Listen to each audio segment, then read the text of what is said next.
Hello students, today we will study strength of solution और concentration। ये topic बहुत important है, ठीक है। ये पूरे फिजिकल केमिस्ट्री में आएगी, तो आप लोग ध्यान से पढ़िएगा। सबसे पहले हम स्ट्रेंथ ऑफ सॉल्यूशन को डिफाइन करते हैं। Amount of solute dissolved per unit solution और solvent is called as strength of solution. देखिए यहाँ पे जो सॉल्यूशन होता है वो दो पार्ट में होता है, ठीक है। ये सॉल्यूशन बनता कैसा है, एक होता है आपका सॉल्यूट, ठीक है, और दूसरा जो होता है वो होता है आपका सॉल्वेंट, ठीक है। ये जो सॉल्यूट होता है वो आपका स्मॉलर अमाउंट होता है, ठीक है, और जो सॉल्वेंट होता है वो लार्जर अमाउंट में होता है। जनरली यही होता है, ठीक है, लार्जर अमाउंट में होता है। जैसे मान लीजिए कि हम एग्जांपल ले लेते हैं, शुगर प्लस वाटर, ठीक है। तो हमें पता है शुगर कम क्वांटिटी होगा और वाटर ज़्यादा होगा, तो यहाँ जो शुगर होगा वो सॉल्यूट होगा और जो वाटर होगा वो क्या होगा, सॉल्वेंट होगा। तो इससे डिफाइन दोबारा हम करते हैं, amount of solute dissolved per unit solution. पर यूनिट सॉल्यूशन का मतलब दोनों को मिला के, या फिर पर यूनिट सॉल्वेंट जो बस लार्जर अमाउंट वाला हो, उसे कहते हैं हम स्ट्रेंथ ऑफ सॉल्यूशन, ठीक है। Amount of solute dissolve per unit solution, solution का मतलब दोनों को मिलाने के बाद सॉल्यूशन बनता है। Solute plus solvent is equal to क्या होता है, solute plus solvent is equal to आपका होता है सॉल्वेंट सॉल्यूशन, ठीक है। Solute plus solvent is equal to solution. तो amount of solute dissolve per unit solution या फिर per unit solvent is called as strength of solution. अब देखिए ये स्ट्रेंथ ऑफ सॉल्यूशन जो होता है वो क्या क्या हो सकता है, क्या क्या किस किस डिवाइड करते हैं हम, स्ट्रेंथ ऑफ सॉल्यूशन क्या क्या होता है, ठीक है। कैटेगराइज करते हैं, मास परसेंट यानी परसेंट वेट बाय वेट, ठीक है। Mass by volume percent, percent weight by volume, volume by volume percent, percent volume by volume, gram per litre, parts per million या parts per billion, mole fraction, molarity, molality, एक और होता है आपका normality. क्या होता है, नॉर्मैलिटी, ठीक है। इन हर एक टॉपिक को हम एक्सप्लेन करके पढ़ेंगे अभी के अभी, ठीक है। तो ये सारी चीज़ें क्या होती है, जिन्हें हम कॉन्सेंट्रेशन टर्म भी कहते हैं, ठीक है। क्या कहते हैं, कॉन्सेंट्रेशन टर्म कहते हैं, ठीक है। अब देखिए कॉन्सेंट्रेशन टर्म को हम ऐसे डिवाइड कर देते हैं इजी करने के लिए, वॉल्यूम रिलेटेड और मास रिलेटेड। और जो वॉल्यूम रिलेटेड होता है वो टेम्परेचर डिपेंडेंट होता है, ठीक है, और जो मास रिलेटेड होता है वो टेम्परेचर इंडिपेंडेंट होता है, ठीक है। तो यहाँ देखिए, percent volume by volume, percent weight by volume, molarity में पता चल जाएगा आपको कि इसमें वॉल्यूम होता है, नॉर्मैलिटी में भी वॉल्यूम होता है, फॉर्मूला से पता चल जाएगा। और ये टेम्परेचर इंडिपेंडेंट है, percent weight by wait, mole fraction, molality, ppm और पीपीवी, ठीक है। और वहाँ पे एक और टॉपिक था, ग्राम पर लीटर। लीटर का मतलब क्या हो गया, वॉल्यूम, ठीक है। तो ये भी क्या होता है आपका, वॉल्यूम रिलेटेड होता है। तो यहाँ देखिए सबसे पहले हम क्या लेते हैं, वेट बाई वेट परसेंट, ठीक है। इसमें एक सेंटेंस लिखा हूँ मैं, और solution of NaCl in water is 5% wait by wait. इसका मतलब क्या होता है, देखिए ये क्या है, वेट। केमिस्ट्री में वेट और मास का मतलब सेम होता है, और नीचे भी क्या है, वेट है, और 5% है, ठीक है। इसका मतलब ये हुआ कि 5 gram of NaCl present in 100 gram of solution, ठीक है। हम परसेंट की बात करते हैं तो 100 ही लेते हैं यहाँ पे, ठीक है। 100 ग्राम ले लेंगे और ये 5% क्या हो जाएगा, NaCl हो जाएगा, ठीक है। तो इसका एक फॉर्मूला आ जाएगा, परसेंट वेट बाई वेट का, मास of solute upon mass of solution into 100, ठीक है। इस बात को समझिए, 5% वेट बाई वेट का मतलब क्या होता है, ऊपर होता है वो क्या होता है आपका सॉल्यूट होता है, और जो नीचे होता है वो क्या होता है, सॉल्वेंट होता है। तो अगर 5% वेट बाई वेट दे रखा है, अगर आपको यहाँ पे सॉल्वेंट भी पूछे, ठीक है, 5% ये वेट ऊपर सॉल्यूट होता है और नीचे क्या होता है, सॉल्वेंट होता है। अगर सॉल्वेंट का वेट पूछता है आपको, तो आप कैसे निकालेंगे, यहाँ पे देखिए 5% क्या है आपका, अगर 5 ग्राम यहाँ क्या हो गया, NaCl हो गया, और 100 ग्राम क्या हो गया, सॉल्यूशन का हो गया, ठीक है। तो हमें पता है कि solute plus solvent is equal to क्या होता है, solute plus solvent is equal to होता है आपका सॉल्यूशन, ठीक है। क्या होता है, सॉल्यूशन होता है। तो यहाँ पे हम निकाल सकते हैं, सॉल्यूट का 5 ग्राम दे रखा है, सॉल्वेंट को x ले लेते हैं, और ये कितना दे रखा है, 100 ग्राम दे रखा है, तो x इज इक्वल टू क्या आ जाएगा, 95 ग्राम। यानी ये जो होगा वो क्या होगा, सॉल्वेंट होगा, इस बात को ध्यान में रखिएगा। 5% वेट बाई वेट का मतलब 5 gram of solute present in 100 gram of solution. ठीक है, जैसे एक क्वेश्चन करते हैं हम। क्वेश्चन क्या है आपका, 10 gram sucrose is dissolved in 100 gram of water. ठीक है, देखिए यहाँ पे फॉर्मूला जो है परसेंट वेट बाई वेट का वो क्या है कि मास of solute divided by mass of solution into 100। ठीक है, यही है मास ऑफ सॉल्यूट। देखे तो ये जो छोटा वाला है, कम क्वांटिटी वाला है, वो क्या है 10 ग्राम सॉल्यूट है, और 100 ग्राम वाटर दे रखा है, यानी ये क्या है आपका सॉल्वेंट है।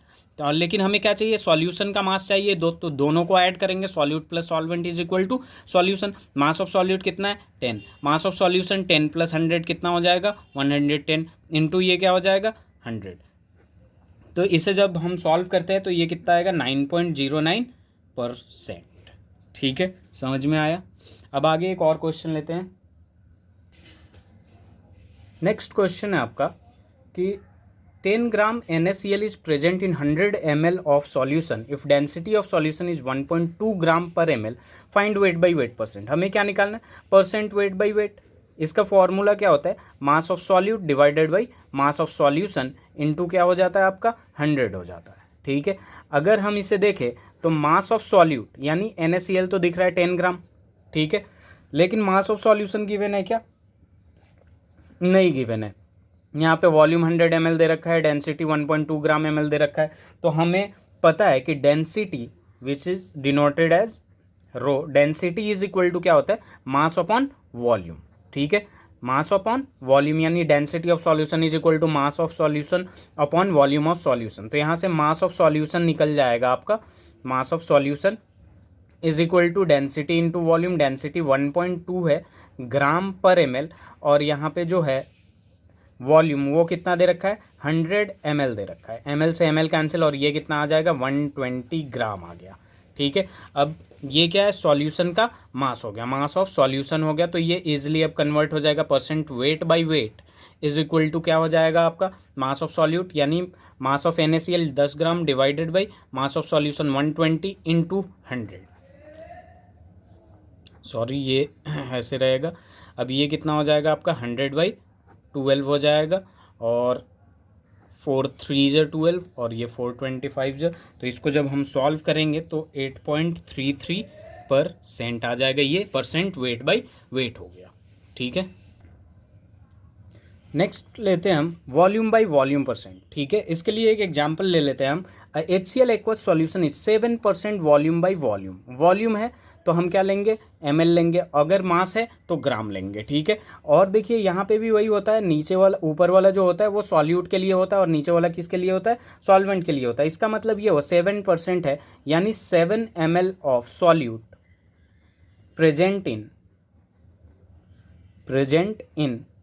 100 ml ऑफ सॉल्यूशन। ठीक है, 100 ml ऑफ सॉल्यूशन। जैसे यहाँ पे अगर होता 7% वेट बाई वेट तो 7 gram of solute present in 100 gram of solution, वैसे ही 7% वॉल्यूम बाई वॉल्यूम तो 7 ml of solute present in 100 ml of solution. ठीक है, अब यहाँ पे भी एक फार्मूला लिख लेते हैं वॉल्यूम बाई वॉल्यूम परसेंट का, परसेंट वॉल्यूम बाई वॉल्यूम, तो यानी वॉल्यूम ऑफ सॉल्यूट, ठीक है, divided by volume of solution into क्या हो जाएगा आपका 100, क्या हो जाएगा आपका 100। ठीक है, अब यहाँ से फिर ये थर्ड वाला पार्ट भी ले लेते हैं, वेट बाई वॉल्यूम परसेंट। ठीक है, वेट बाई वॉल्यूम परसेंट। अगर एक सपोज करिए कि एक शुगर सॉल्यूशन है जिसका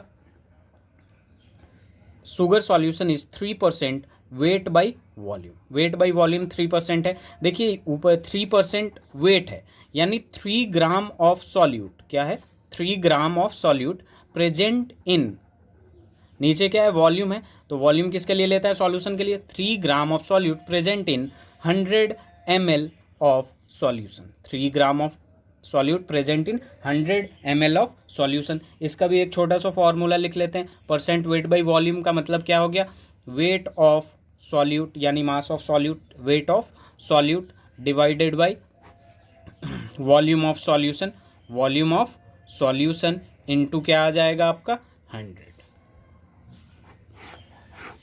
ठीक है, एक क्वेश्चन इस पे भी करते हैं ताकि हमारा कॉन्सेप्ट और क्लियर हो जाए। ये क्वेश्चन है आपका, a sugar solution is 10% weight by volume, find weight by weight percent if density of solution is 1.25 ग्राम पर ml। हमें पूछा क्या है, weight by weight percent is equal to क्या होता है आपका, mass of solute divided by mass of solution into 100। ठीक है, इसका परसेंट निकालना है हमें। ठीक है, गिवन क्या है आपका 10% wait by volume. 10% wait by volume इसका मतलब हो गया 10 gram of sugar, 10 gram of sugar ले लीजिए या फिर सॉल्यूट बोल लीजिए, प्रेजेंट इन 100 ml, क्योंकि वॉल्यूम है 100 ml ऑफ सॉल्यूशन। देखिए इससे क्या पता चला हमें कि वॉल्यूम जो है वो 100 ml है और जो डेंसिटी दे रखा है वो कितना दे रखा है 1.25 ग्राम पर ml दे रखा है। तो डेंसिटी इज इक्वल टू हम निकाल सकते हैं मास अपॉन वॉल्यूम। तो यहाँ से मास ऑफ सॉल्यूशन निकल जाएगा डेंसिटी इनटू वॉल्यूम। डेंसिटी कितना दे रखा है 1.25 ग्राम पर ml। ठीक है, और वॉल्यूम कितना दे रखा है 100 ml। अभी अभी यहाँ से दिखाया मैं आपको 10% वेट बाई वॉल्यूम का मतलब क्या हुआ, 10 gram of solute present in 100 ml of solution, यानी वॉल्यूम ऑफ सॉल्यूशन 100 ml है। तो यहाँ से क्या आ जाएगा 125 ग्राम, यहाँ से ml से ml कैंसिल हो जाएगा। तो ये हो गया आपका मास ऑफ सॉल्यूशन। ठीक है, और मास ऑफ सॉल्यूट तो पता ही है आपको। तो अब देखिए हम क्या करेंगे कि आपका percent weight by weight is equal to mass of solute 10 gram, mass of solution 125 into ये क्या हो जाएगा 100 हो जाएगा। जब इसे सॉल्व करेंगे 25 टाइम 25 से 5 टाइम्स और 25 से 4 टाइम्स, तो ये क्या हो जाएगा 40/5 which is equal to 8%। Percent weight by weight में कन्वर्ट कर लिया कि नहीं ईजिली। ठीक है, फिर से देख लीजिए एक बार, 10% वेट बाई वॉल्यूम है, यानी 10 gram of solute present in 100 ml of solution, volume 100 ml आ गया आपका, डेंसिटी गिवन है, यहाँ से मास ऑफ सॉल्यूशन निकाल लेंगे, मास ऑफ सॉल्यूशन मिल गया, मास ऑफ सॉल्यूट तो ऑलरेडी था और 100% के लिए, तो ये हो गया आपका। एक क्वेश्चन और लेते हैं, जैसे हमने weight by volume percent weight by volume को परसेंट वेट बाई वेट में कन्वर्ट किया, तो अब हम क्या करेंगे वेट बाई वेट को वेट बाई वॉल्यूम में कैसे कन्वर्ट करते हैं। Weight by volume percent is equal to क्या होता है मास ऑफ सॉल्यूट, ठीक है, divided by volume of solution into 100 होता है। ठीक है, देखिए 10% वेट बाई वेट का मतलब 10 gram of solute present in 100 gram of solution. तो मास ऑफ सॉल्यूट तो मिल जाएगा, लेकिन वेट मास ऑफ सॉल्यूशन कैसे निकालेंगे। ठीक है, यहाँ पे गिवन है कि 10% वेट बाई वेट, इसका मतलब क्या हुआ आपका 10 gram of solute, 10 gram of solute present in 100 gram of solution, 100 gram of solution.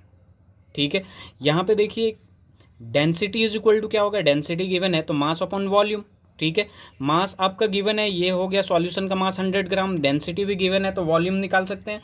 Volume is equal to क्या हो जाएगा आपका मास अपॉन डेंसिटी। मास कितना आपका 100 ग्राम और डेंसिटी कितना आपका 1.2 ग्राम पर ml। ग्राम से ग्राम कैंसिल हो गया, तो यहाँ पे कितना बचा आपका डेंसिटी, ऐसे ही लिख लेते हैं 100 अपॉन 1.2 ml। ठीक है, अब इसमें फॉर्मूला लगा दीजिए वेट बाई वॉल्यूम परसेंट का। Weight by volume percent is equal to क्या हो जाएगा mass of solute. Mass of solute दोबारा लिख देता हूँ मैं, फॉर्मूला बार बार लिखिएगा तो आप लोगों को फॉर्मूला भी याद हो जाएगा। उससे पहले आप लोग चीज़ों को समझने की कोशिश करें। Mass of solute is equal to क्या हो जाएगा 10, मास ऑफ सॉल्यूशन कितना है आपका परसेंट, ये वॉल्यूम ऑफ सॉल्यूशन होगा क्योंकि वेट बाई वॉल्यूम परसेंट है। ठीक है, 100 अपॉन 1.2 इंटू 100। ठीक है, इसे जब हम सॉल्व करेंगे ऊपर जाएगा तो ये 12% आ जाएगा वेट बाई वॉल्यूम परसेंट। ठीक है, तो इस बात को ध्यान में रखिए। दोबारा मैं बता रहा हूँ आपको कि अगर आपको x% वेट बाई वेट दे रखा है, इसका मतलब क्या हुआ x gram of solute present in 100 gram of solution, 100 gram of solution. अगर दे रखा आपको y% वेट बाई वॉल्यूम, इसका मतलब हो गया y gram of solute present in, क्योंकि नीचे वॉल्यूम है 100 ml ऑफ सॉल्यूशन। अगर दे रखा आपका z% वॉल्यूम बाई वॉल्यूम, तो ZmL, चूँकि ये ऊपर क्या है वॉल्यूम है, ml of solute present in 100 ml of solution. तो आई होप कि ये वाला 3 टॉपिक आपको क्लियर हो गया होगा, percent weight by wait, wait by volume और वॉल्यूम बाय वॉल्यूम। अभी नेक्स्ट वीडियो में हम मोलारिटी, नॉर्मेलिटी, मोलालिटी और मोल फ्रैक्शन वगैरह पढ़ेंगे। Thank you.